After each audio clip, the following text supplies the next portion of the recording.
G's, no design on my jacket. Work hard, now I'm changing my bracket. Talk tough, we ain't hearing that racket. Dots came in, you know how to stack it. Don't take it wrong, but I'ma need my ends though. I got tigers on my chest like Kenzo. Rail came, yeah, he putting that Benz though. Carol's here, man, you know he stay 10 toes. Big dog, man, you know I ain't worried. Bent up, so I'm talking real slurry. Got a blast, bro. Yes, sir. Yes, sir. Yes, sir. This is the voice in your ears, Adam Caplan with AC Radio. And I got to say, before I start today's episode, I'm sipping on the best seltzer that I have tried thus far. I know I've been blowing up Happy Dad, but I got to say, that Fruit Punch Core Seltzer, you got to go get you some. This shit is so lit. I'm taking a sip of it right now. You think I'd be getting paid for this, but because I always sip something and mention what I am drinking, I thought that it would be, a good way to start the show. But man, what a better way to start the show than Artur Beterbiev versus Anthony Yarde in England. What a great fight. I mean, the fight was a lot closer than I thought it was going to be. Beterbiev has been on a tear. Anthony Yarde has obviously had some success as well. He has a very, very good record. But I guess the Kovalev fight for me kind of showed that I thought that Anthony Yarde wasn't maybe perhaps who he said or shown who he was. But man, I got to say, last night or Saturday night against Artur Beterbiev, he really did. On the scorecards, it was virtually even before Beterbiev put him away in the 8th round. So congrats to Anthony Yarde with a tough performance. And, I got to give credit to Artur Beterbiev. He had no business taking that fight in England. I know that it's a big market and it pays well and the gate is big, which means that's more money in his pocket. But to be honest, he's absolutely the A side. In fact, I would say he's the A++ side. I don't see why he had to go to Anthony Yarde's hometown, but that's what happened. Just another testament to Beterbiev, another tough Russian that we see in combat sports. And he was victorious in the 8th round. Congrats to Beterbiev. And you know what that means. That means we need to get Artur Beterbiev versus Dmitry Bivol. We need that fight to happen. Bivol is a fantastic boxer, a tactician in there, an absolute silent assassin. And Artur Beterbiev, another tactician, though, who's more of a berserker style, who cuts off that ring, will absorb your punches and march forward and break your guard with his own punches and angles. So Beterbiev is a fantastic fighter. Bivol is just so strategic in there. And I'm really, really curious to see how the strategic fundamentals and technique from Beterbiev, rather from Bivol actually, will compete against that berserker technical mentality of Beterbiev as well. And, it's interesting to say because usually when you have that berserker style, you're not actually quite technical. But Artur does it in such a way that not only does he break the guard with his punches, similar to a guy like Gennady Golovkin, but he'll also cut off that ring subtly without his opponent even knowing, so he could land those hands of stone on the chin of his opponent. He is a fucking wonder to watch. He is the best of both worlds, technique and power. Absolutely one of the best guys out there that not enough people cover and not enough people talk about. And then Dmitry Bivol, let's be real here. Maybe not as much power as Beterbiev, but man, the strategy on this guy and the actual ring intelligence is on the absolute next level. The things that he was doing against Canelo were so subtle, yet so obvious at the same time that the fans that were watching were just amazed that how Canelo could not solve the puzzle in Dmitry Bivol. And I would really like to see who will have more trouble solving the puzzle of each other between Artur Beterbiev versus Dmitry Bivol. I don't think there's going to be any politicking. These are two Russian guys with no bullshit mentalities. I don't think that they have more of the North American outlook on combat sports and boxing and how you need to protect yourself and fight guys at the right times instead of maybe, the wrong time because it's a challenging matchup, but that means it's the right time. Artur Beterbiev versus Dmitry Bivol should happen by the end of the year. Would love to see it in Madison Square Garden, or I'd love to see it over in Russia in a soccer stadium. I think both of these guys deserve to go back home in a sold-out crowd in a soccer stadium and make as much money from this matchup as possible, because matchups like these don't come around often. And don't let it fool you. Just because they don't get on the mic and talk all that fancy shit doesn't mean that these guys aren't going to maybe perhaps put on one of the best fights in history. So that's what I got for you there. And it's amazing. Some of you guys, especially the ones that like boxing and hate the next person I'm going to talk about, are going to laugh about this segue because now we're talking about Jake Paul versus Tommy Fury, which is official February 26th in Saudi Arabia. And it's like AC, Cap, like I can't believe it. Guys going from like Artur Beterbiev versus Dmitry Bivol to Jake Paul versus Fury. But you know what? The numbers don't lie. Y'all like hearing me talking about Big Jake. So here we go. The fight is announced on the Beterbiev card. Jake Paul versus Tommy Fury meet in the ring. Fury has his shirt off, which confused me at first. I thought that Fury fought on Saturday night, but that wasn't the case. Congrats to Fury, who just had a child, I believe, which is probably why the negotiations took so long. But look, I was talking to Brett before the show, and I find this an interesting matchup. One of the reasons why I find it interesting is because I'm wondering is this the perfect time for the fight to have actually happened instead of when it was supposed to happen when Woodley 2 ended up happening? You know what I mean? I feel like both guys, obviously over this amount of time, hopefully have been training more.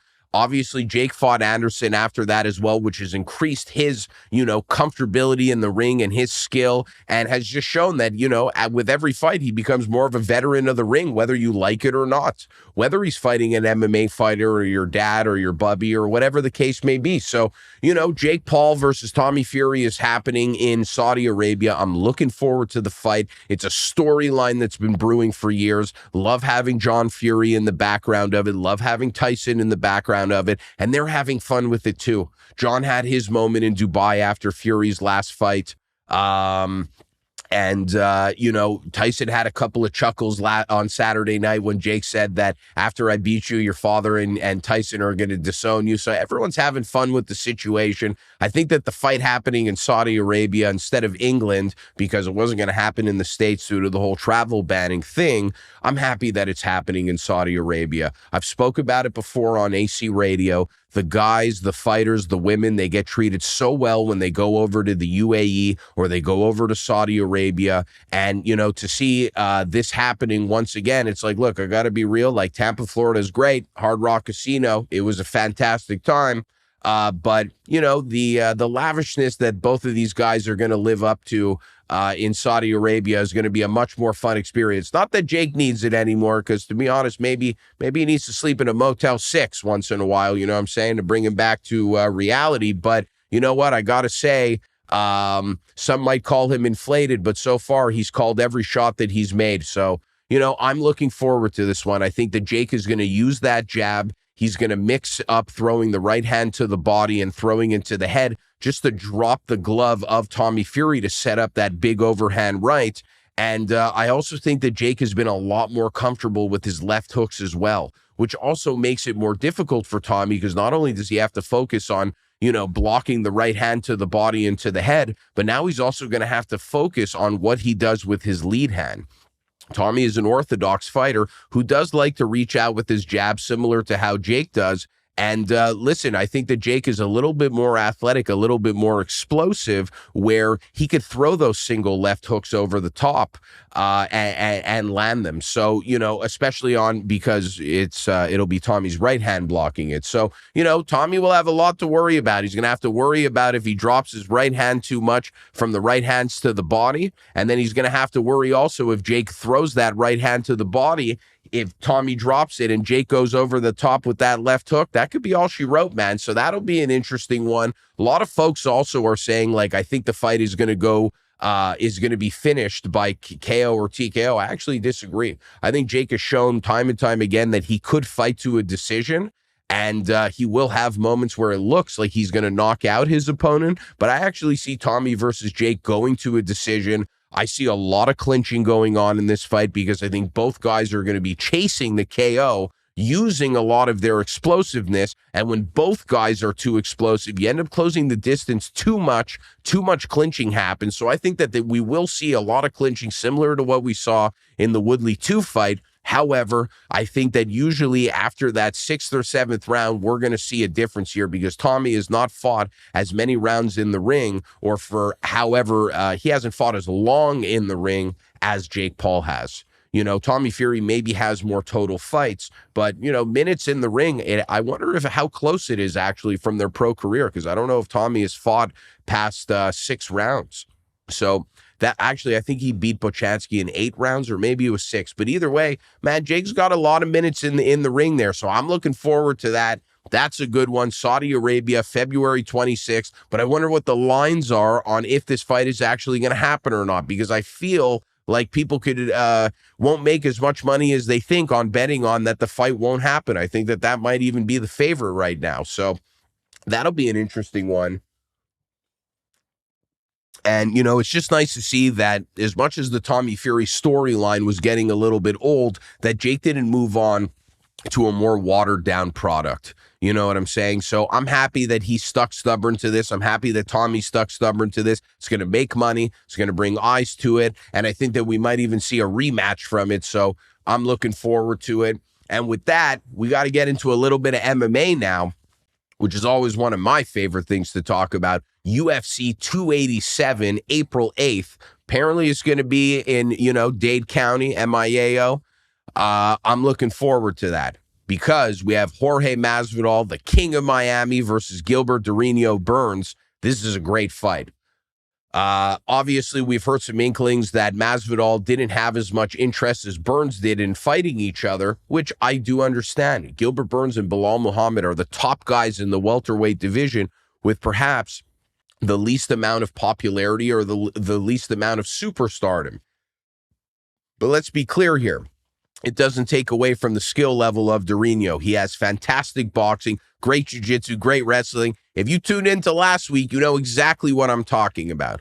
Okay, so I'm not going to have to go into too much detail because you know exactly who Gilbert Burns is. And then look, Masvidal is that guy. He's got great takedown defense. He's got great cage wrestling, especially from the defensive front. Usman couldn't take him down in the first fight, at least when he had him up against the cage. Masvidal's got a great body kick. He's got good boxing. He's got good Muay Thai. Does fade a little bit in the later rounds because he cuts a lot of weight, and also he is a veteran of the sport with a lot of miles on him. But, Masvidal is still one of the very popular figures that we have in the UFC, no matter whether he wins or loses. Like I've talked about plenty of times on AC Radio, whether he wins or loses, you're still going to tune into that fight, whether you vote against him or not.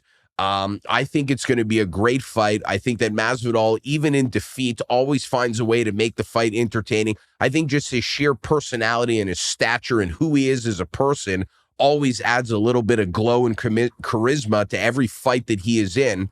And, I think it's going to be a good back and forth fight. I think that Masvidal is going to have to be in shape and have his wits about him because Gilbert could take this fight absolutely everywhere.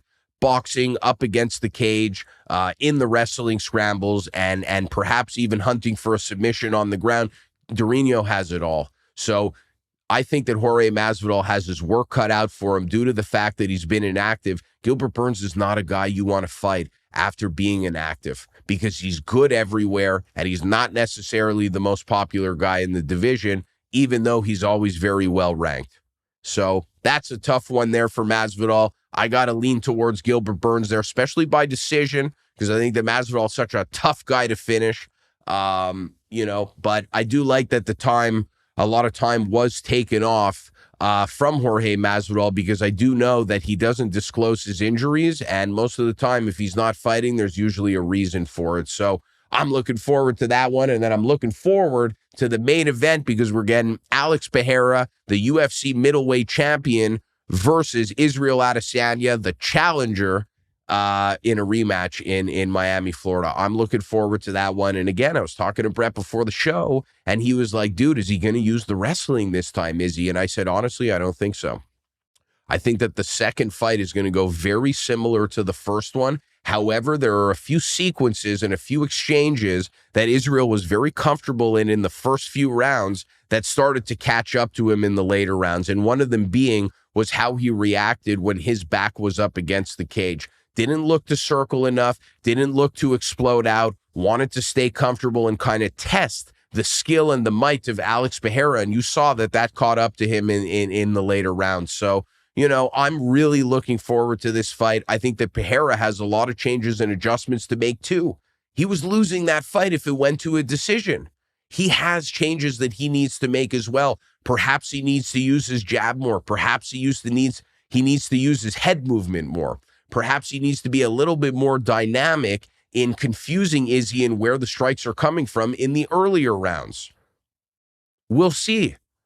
Because at the end of the day, Pereira virtually could go with the exact same game plan that he has in the last few fights, where he's losing the majority of the fight and then catches that KO. Pereira might not have to change shit. Maybe it's Izzy. I think that Izzy is going to change more of those sequences on the stand-up to bring to the second fight more than he's going to introduce the MMA grappling and the ground game. That's just my take. Wonder what your guys' take is on all of that. And, these are one of those fun episodes where I get to go all around the map, talk about boxing, talk about a little bit of MMA, obviously. And then lastly, we're going to get into the creator clash, the influencer boxing. This is another great event that iDubbbz is putting on. He's going to be in the main event against Alex Wasabi. iDubbbz had a great fight against Dr. Mike in the main event of Creator Clash 1. It was a sellout event. They're actually doing it in the Amley Arena now, which I believe is 14,000 or 16,000 to fill up instead of about the 5 to 6K that they did in Tampa, Florida on the first one. So they're going almost double or triple there, which is a testament to the success of the first episode. And look, I'm just looking forward to Wasabi versus iDubbbz, just strictly at the fact that it's like Alex Wasabi was supposed to fight KSI. He was kind of supposed to go down that Misfits boxing route, and now he's signed with Creator Clash, and I love Creator Clash. I like the product. I like what they stand for with giving the events to charity, and I also like the genre and the personalities of the YouTubers that they put on. A little bit more likable, a little less douchey, a little bit on the quirkier side, but hardworking motherfuckers at that, with millions and millions of followers that AC Radio could afford to take a little bit of a nibble out of. So I love the Creator Clash thing. And then obviously I love the fact that Harley Morenstein is going to be fighting formally Johnny Morrison, Johnny Nitro, who's now John Randall Hennigan, at 6 foot, 215 pounds versus Harley at 6'6", probably going into the ring now. He's looking diced up, probably at about 240, I would say, maybe 235. Dude, I'm looking forward to this fight. I don't think Harley was challenged enough in the first one. I think that his opponent had a lot of balls and a lot of chutzpah, but I think at the end of the day, Harley used his jab, used his right hand, and most importantly, kept his hands up and used his defense really well in the first fight. And you best believe that Coach Jesse Thompson is going to make sure that in that second fight, his defense is on point much more than it was in the first fight. Why? Because I think there's more risk here. Johnny Morrison, Johnny Nitro, John Hennigan, whatever you want to call him, 6 feet, about 215 pounds when he was wrestling. Now the guy's probably 240, 250. He's a thick dude that comes from a tough industry. The WWE, there ain't nothing fake about it. The locker room culture is difficult. Taking those bumps, being on the road, and the training is all difficult. And that culture resonates throughout the entire locker room. And you get you get chewed up and spit out if you can't survive in the pro wrestling culture and in the pro wrestling locker room. And you best believe that that's going to transfer into his training and into his preparation for this fight against Harley Morenstein. Almost got it wrong there. So that's why I think it's a little bit of a tough fight for Harley, because I think that, Morrison's been around the block a little bit. He's been there. He's been on the road. He's taken his bumps and bruises. He's been in sold out stadiums time and time again. And, he's a strong, explosive dude that probably packs a heck of a punch. But Harley has probably a much better coach with a much better game plan. And I think that is going to speak for itself.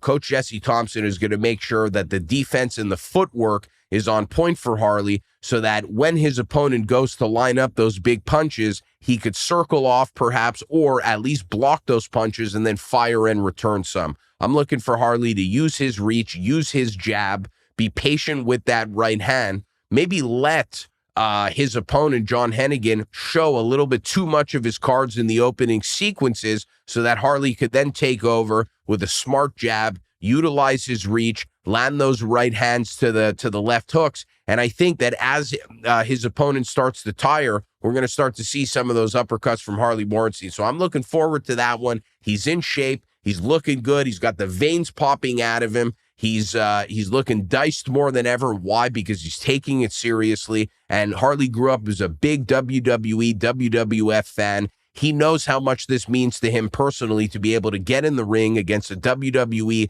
legend in itself. That guy, John Morrison, John Hennigan, he's been around the fucking block for a minute. I remember when he won Tough Enough back in the day, ended up having a great WWE career. So I know for Harley, this is a really big deal that he's going to be fighting where the Tampa Bay Lightning play hockey against a former WWE superstar and probably someone that Harley maybe looked up to or at least watched on TV for many, many years to come. So it's just interesting to see how 1 second you're eating endless amounts of bacon and then the next you're fighting a WWE legend and superstar. AC Radio, we're out. Big cheese, no design on my jacket. Work hard, now I'm changing my bracket. Talk tough, we ain't hear that racket. Dogs came in, you know how to stack it. Take it wrong, but I'ma need my ends though. I got tigers on my chest like Kenzo. Rail came, yeah, he putting that Benz though. Carol's here, man, you know you stay 10 toes. Big dog, man, you know I ain't worried. Bent up, so I'm talking real slow.